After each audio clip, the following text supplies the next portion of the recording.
The Power Rangers is a franchise that has 30 years of history and has many curiosities and secrets that some are already well known, but others are only known by the most fanatical fans of the franchise.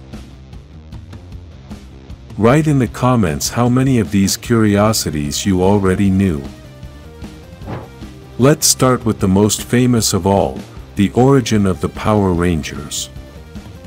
Many people who are not very close to the series think that Power Rangers is an original story from the United States, but the reality is that this franchise is an adaptation of another series that comes from Japan called Super Sentai.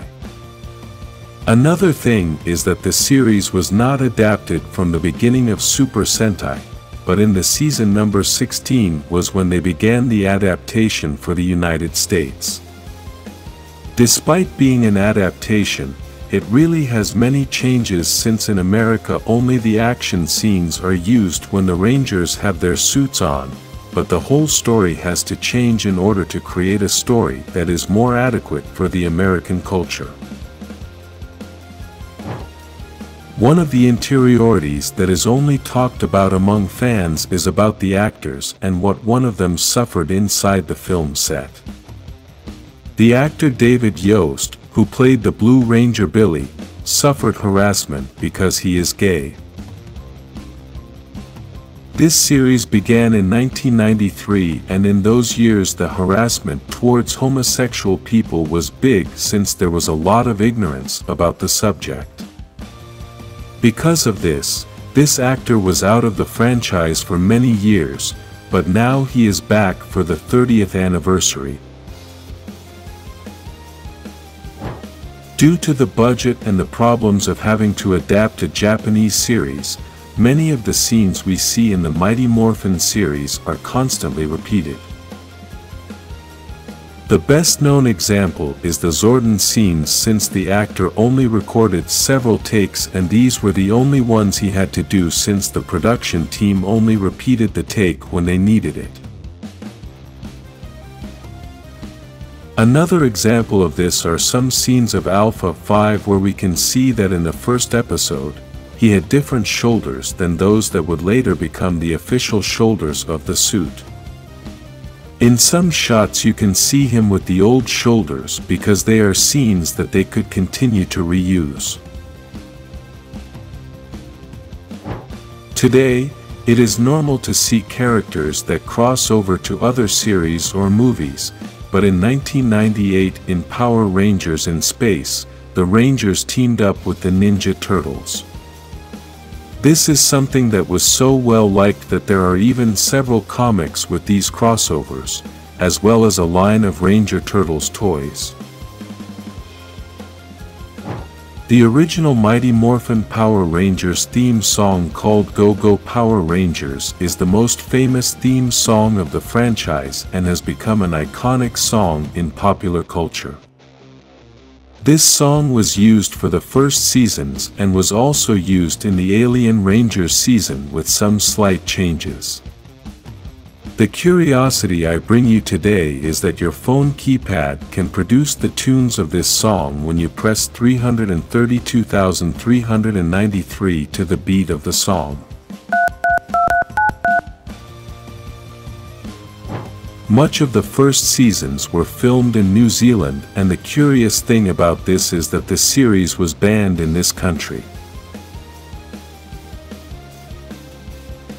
After watching the first season, parents began to complain because they thought that the Power Rangers settled all conflicts by fighting and that children would do the same, so the country decided to cancel the series. The Mighty Morphin series has 145 episodes in total and Billy appears in every episode. In addition to this, he also appears in the next 10 chapters of Alien Rangers and is the only character in the series to make it. Many say that Alpha also appears in all the chapters, but it is not so, since he does not appear in Chapter 5 of the first season. However, we have to give him an honorable mention since he appears in all the chapters from Mighty Morphin to Zeo, except in that chapter, number 5. If you are not that much of a fan of the series, you might not know this fact, and that is that the yellow Power Ranger was really a man. To explain this, you must have understood the beginning of this video, since I said that Power Rangers is an adaptation of a Japanese series, and the American version used the action parts where the Rangers had the suits. In the Japanese series, the Yellow Ranger was a man, but in the American version she was a woman. This is why in the American version, when the Yellow Ranger has her costume on, she has a bigger body like a man. We all know that Megazords are the combination of several Zords to form a giant warrior Zord, and normally only 5 or 6 Zords are used to form this Megazord. In the Power Rangers RPM series, they wanted to go a little further and have a Megazord called the RPM Ultrazord that uses 12 Zords to make the combination.